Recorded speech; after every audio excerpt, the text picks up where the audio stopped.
Mga kapatid, magandang hapon po sa inyong lahat.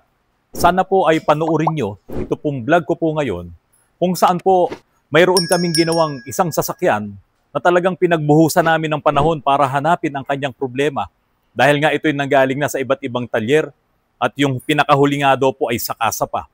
Ito po ay inayos namin, lahat ng dapat naming i-check ay ginawa namin, pero sa kabila po nun ay nakatanggap pa po kami ng hindi mga magagandang pananalita doon po sa may-ari po nito. Sana po ay panoorin nyo.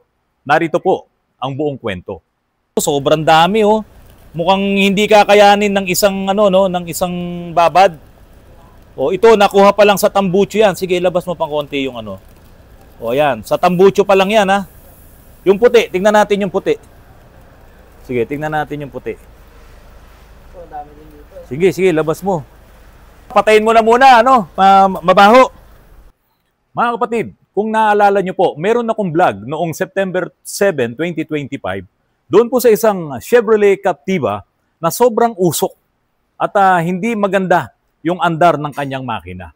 Mayroon din siyang konting electrical problems. Doon sa vlog na yon, ipinakita ko sa inyo, nilinis namin yung kanyang tambucho. Yun yung unang-una naming ginawa. Pero bago yon mga kapatid, ito pong Chevrolet Captiva po na ito, nasa likod ko na yan, ay gumastos na po ng 200,000. Yun po ang sabi ng may-ari nito sa iba't ibang talyer. Kaya po nung dinala dito sa amin, ang sabi pa nga niya, late na lang daw po niyang nalaman na meron nga daw pong autorans. Kaya po niya dinala dito po sa amin sa Antipolo. 200,000 walang nangyari. Ito po ang kwento mga kapatid. Kung ano po ang pinagmulan at kung paano namin inayos ito pong Chevrolet Captiva po na ito. At dahil nga po sa sobrang usok po nitong Captiva po na ito, ipinakalibrate ko na po kay Chip yung pong injectors ito. Pero ang sinabi po ng may-ari ay yun daw po ay nakalibrate na. At na ipagawa na rin daw po yung EGR nun dahil nga po ito ay galing sa iba't ibang talyer. At naibaba na rin daw po ang kanyang manifold, yung intake manifold.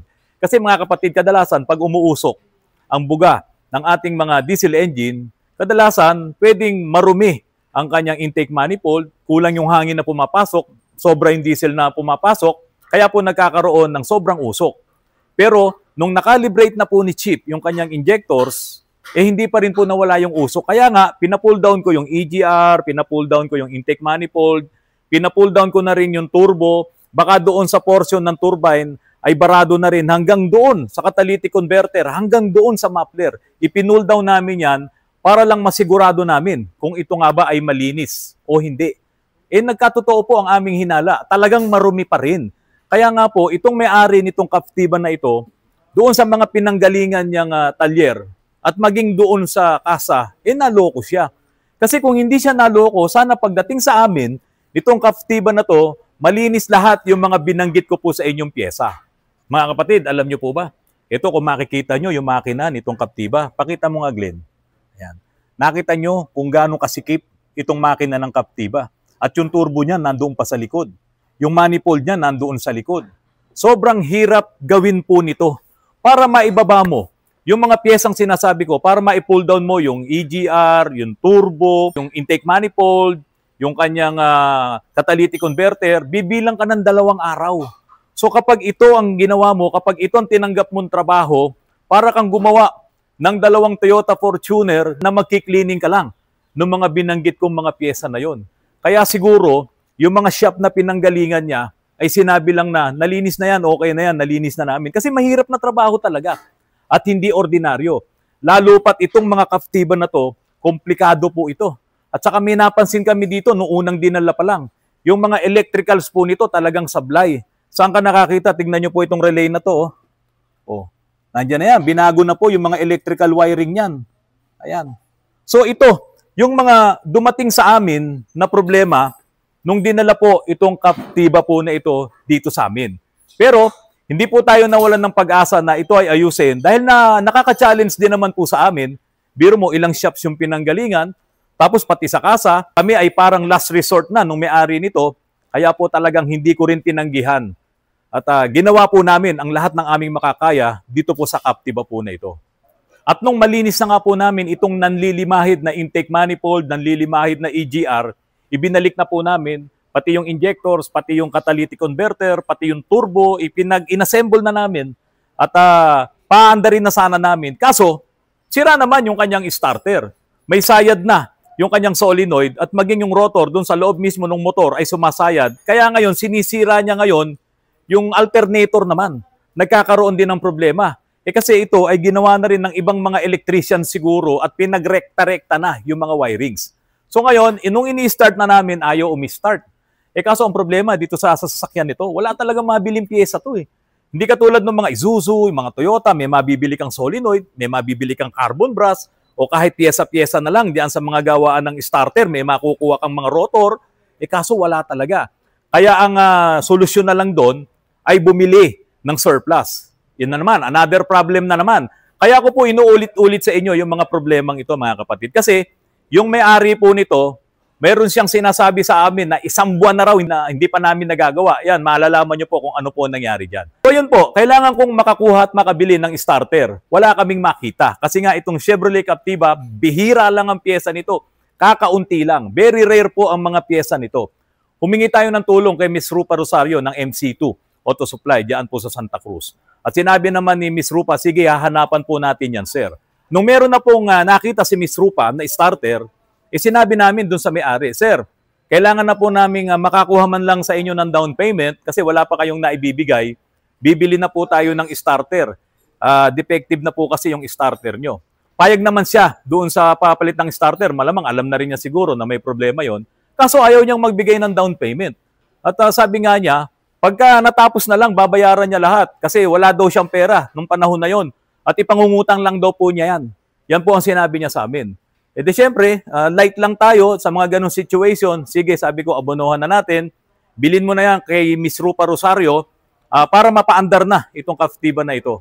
So dinating sa amin, pinadala dito yung starter. At nung ikinabit na namin, ini-start namin, umandar siya.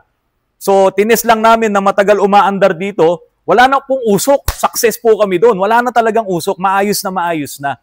Kaso ito na. Hindi pala nagkakarga yung kanyang alternator. Nakailaw yung battery indicator doon sa kanyang gauge at hindi po nagcha-charge ang kanyang alternator. Nung pinakalas ko yung alternator, naku, kung ano-ano na rin po pala yung nirekta doon nung mga dating gumawa at sira na rin po yung IC. Kaya po, napilitan ngayon kaming tawagan ulit at sabihin doon sa may-ari na sira din ang kanyang alternator. So pagtawag namin kay Miss Rupa, another week na naman ang nangyari bago kami nakakuha ng alternator na ito. So bumilang na po yun ng 3 linggo. 1 linggo nung unang dinala sa amin, ginawa namin, tin-troubleshoot namin kung ano yung problema. Tapos another week paghanap ng starter, another week paghanap ng alternator, so 3 linggo. Inuulit ko yan kasi mayroong banat sa amin yung may-ari nito dahil matagal nga daw, inabot daw na 1 buwan. So sa makatuwid, nung nakabit na po yung alternator, tapos na ang problema. Maayos na. Pinapaandar na namin yan dito, matagal, halos kalahating araw umaandar yan at hindi na po mausok at tinetest namin din kung kumakarga yung alternator at patay sindi kami kung hindi na magluluko yung starter kasi mga surplus po yan eh. Alam nyo po, pagka bumibili kami ng surplus hanggat maaari, meron kaming break-in din dyan para kasi magamit namin yung kaunting warranty na binibigay. Dahil kung halimbawa, pinagtagal mo, bumili ka after a week or after a month mo pa kinabit yung surplus na yun, wala nang warranty yan. Kahit kaibigan pa natin yung mga nagbebenta ng pyesa.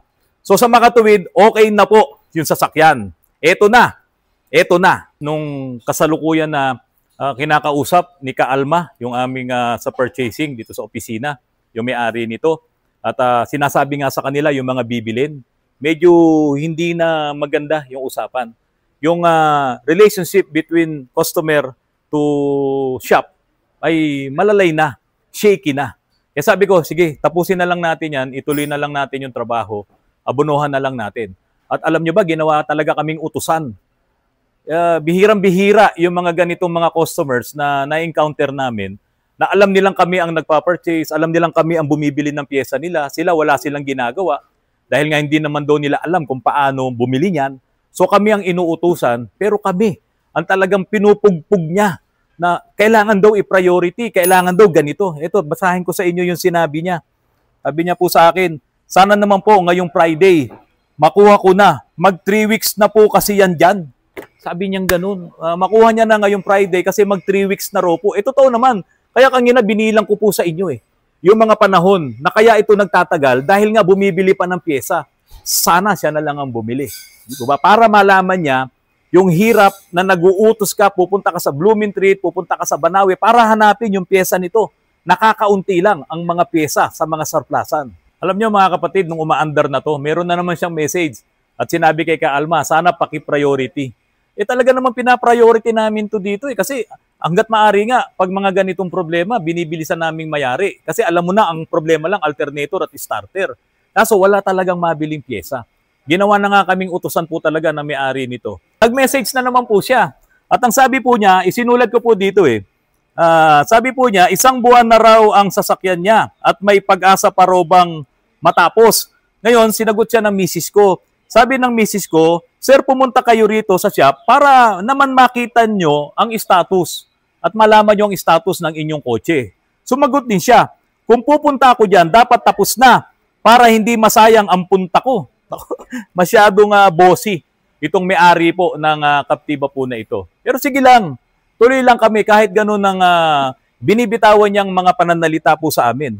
Alam nyo, hindi lamang siguro pang 2, pang 3, pang 4, pang 5 at meron pang angkasan na humawak nito.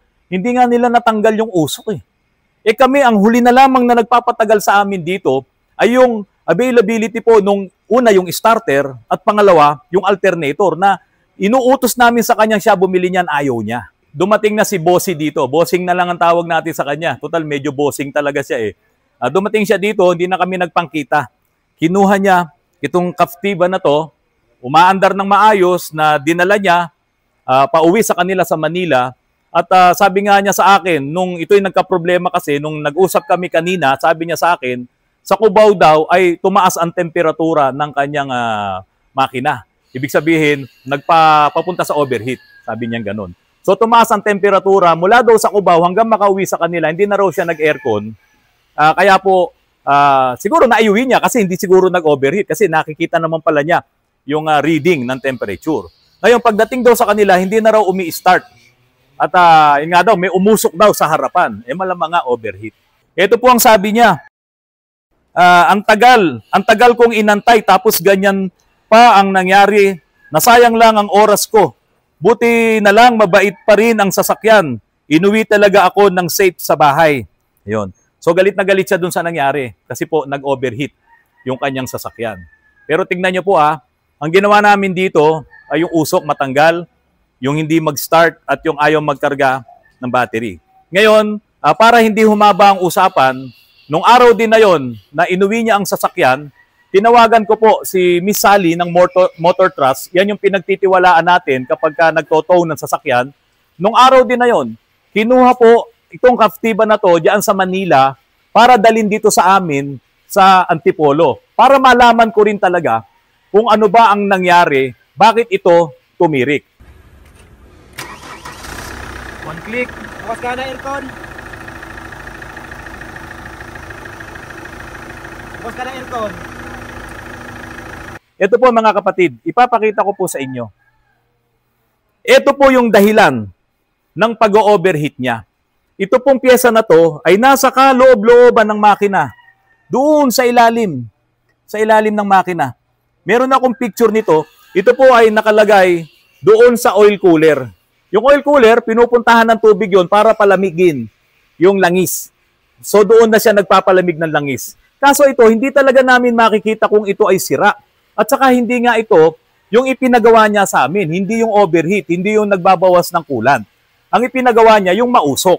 Kaso ito palang kanyang hose ay may wear and tear na. Ayan po, tignan nyo. So dito po ngayon dumaan yung sirit ng tubig nung siya ay nasa Cubao na. So ibig sabihin, ito yung nagka-problema. Kaso galit na galit siya sa amin at isinisisi niya yung paggawa namin, natanggalin yung usok na nagawa naman namin. Nawala naman yung usok, umistart naman ang engine, nagkakarga na yung battery. Pero galit na galit po siya sa amin dito.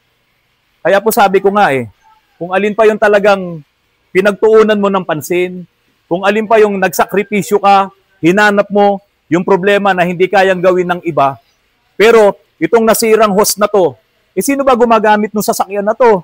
Diba? Wear and tear to nung mga pyesa na yan, nung mga hose na nandito po sa makina. Pero kung ito po, halimbawa ito ay in-overhaul namin, o kaya meron siyang issue ng overheat na pina-check up sa amin, talagang kasalanan namin kung hindi namin nakita to. Pero hindi pa rin eh. Kasi kung ito po ay butas na, galing sa Antipolo, diyan pa lang, sa Kainta, ubos na ang tubig niya, ubos na ang coolant niya. Kasi malaki po yung butas eh. Oh. So ibig sabihin, ito po, nung naayos na yung sasakyan, gumanda na yung kompresyon, at wala na nga yung usok, ang radiator po kasi, ang cooling system, may pressure po yan. Kaya habang dito, ay pinapaandar namin ang makina nito, nakatakip yung radiator nito, dito, yan, nakatakip po yan, may pressure po yan. Kaya kung ito butas talaga, dito pa lang, sa paradahan pa lang dito, sisirit na ang coolant dito. Pero hindi nga ganun ang nangyari. Nakarating pa nga siya ng Cubao nung malaman niya na tumataas ang kanyang temperatura. So ibig sabihin, ito ay nasira lang habang nung ginagamit niya. Wala po kaming kasalanan doon. Mga kapatid, ang sinasabi ko lamang po dito, nangyari sa kanya na masiraan siya ng itong hose na maliit, pero ibinalik sa amin yung lahat ng sisi. Nasiraan ka nga, pero sana hindi masira yung relasyon mo doon sa mga taong nagpatino nung problema na inilapit mo dito sa amin sa Autorans. Mausok, low power, kasi nga hindi maganda yung buga ng ng injectors. Nung naayos naman namin lahat yun, wala naman siyang reklamo nung kinuha dito. Talagang first time niya sigurong nakita na hindi umuusok yung kanyang tambucho. Pero dahil dito, hindi naman namin kasalanan to. Kung nakita ko nga lang to nung una kung dito pa lang nag-leak na yan, di sana pinalitan ko na. At merong pang isang water jacket na nandito rin sa loob nito, yan yung picture, pakita ko sa inyo, idinamay ko na rin papalitan yan. No? Kasi nagkakaroon na rin ng konting leak dyan. Saan ka nakakita? Itong Chevrolet Captiva na to, may mga ganyang pyesa.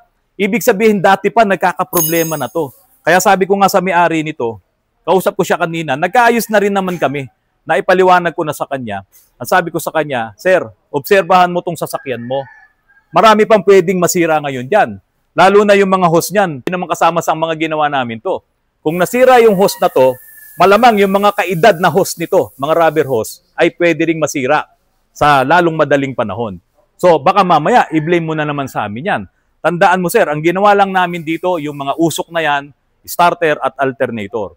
Kung yan ay magkakaroon pa ng ibang problema, huwag mo na pong isisisi sa amin yan. Ito po, ang kadalasan na na-experience ng mga shop owner.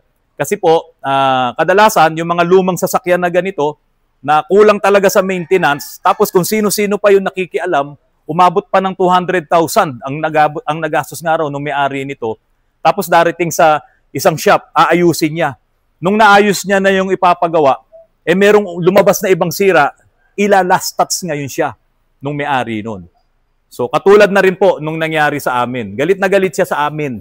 Pero ngayon na naipakita ko na sa kanya, kanina nag-uusap kami, humingi naman na po siya ng dispensa.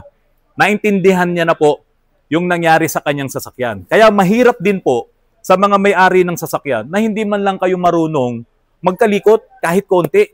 Kaya nga po itong channel ni Autorans, ini-explain ko po lahat sa inyo para hindi rin naman kayo maloko ng mga ibang shop din. Tulad nun, 200,000 na gastos nyo, pabalik-balik kayo. Hindi naman pala ginagawa, kinukuhanan lang kayo ng pera. Kami po, magkano lang naibayad nyo, na-solve namin lahat yung mga problema nyo, yung mga mauusok na yan, naihanap pa namin kayo ng maayos na pyesa. Yung starter nyo, kung ano-anong ginawa doon. Inopera, kung ano-anong pyesa nilagay. Kaya po, pati yung alternator, kaya nga po hindi siya tumagal.